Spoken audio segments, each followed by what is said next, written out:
gabadhan oo lagu magacaabo Maryan waxay mar walba ka soo daahdaa fasalka ay ardaydu wax ku baranayaan waxaana mar walba oo ay soo daahda garaaca macallimadeeda luqadda Carabiga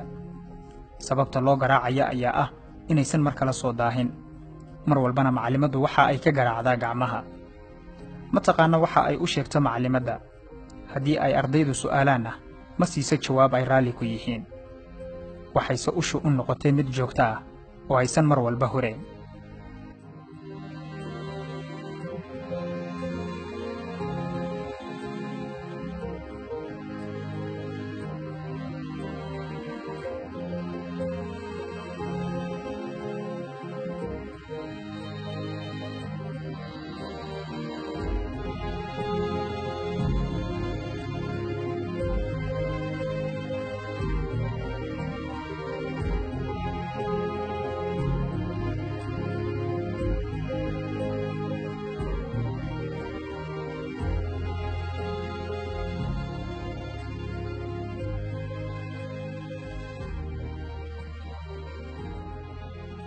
asahatee maalin maalmaha ka mid ah macallimadii ayaa wadada ku aragtay Maryan oo dhaqaysa mid ka mid ah gawaarida yaryar si ay u hesho waxay ku qoodiso carruurta yaryar ee la dhalatay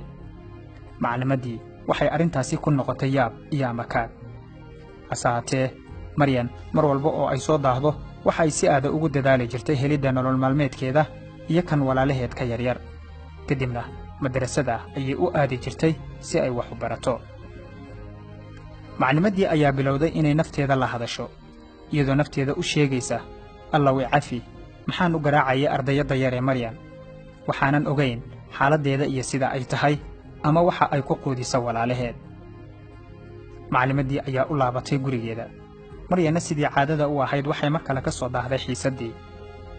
markii ay fasalka soo gashay ayay dhiibatay gacanta si ay macallimadu u garaacdo balse maanta xaalku wuu ka duwan yahay sidii maalmo ka hor u ahaa waxayna macallimadii bilowday inay u shadhigto iyadoo indhaheeda ay ku soo istaageen ilmo kadibna ay laabta gelisay Maryan ardayadii yarayd ee Maryan iyo ardaydii kale ee fasalka dhiganayay ayaa dareemay in macallimadu ay soo ogaatay xog fara badan haddaba imise carruura oo aan gaarin 10 sano ayaa maalin walba sidan oo kale ugu dhiban daafaha caalamka qof walba oo waalidana wuxuu jecel yahay in carruurtiisu ay ku noolaadaan nolol midda ugu heerka sarreysa balse waxba kama oga kuwa aan waxba haysan haddaba daawade taageer qofka masaakiinta ah oo ay ugu horeeyaan carruurta iyo hooyooyinka ee aan waxba haysan maxaa yeelay adiguba ma jeclid gaajada ama dhibaatada kale allow u gargaar dadka masaakiinta ee dhibaataysan si faafi oo gaarsii walaalka si uu u ogaado una caawiyo masaakiinta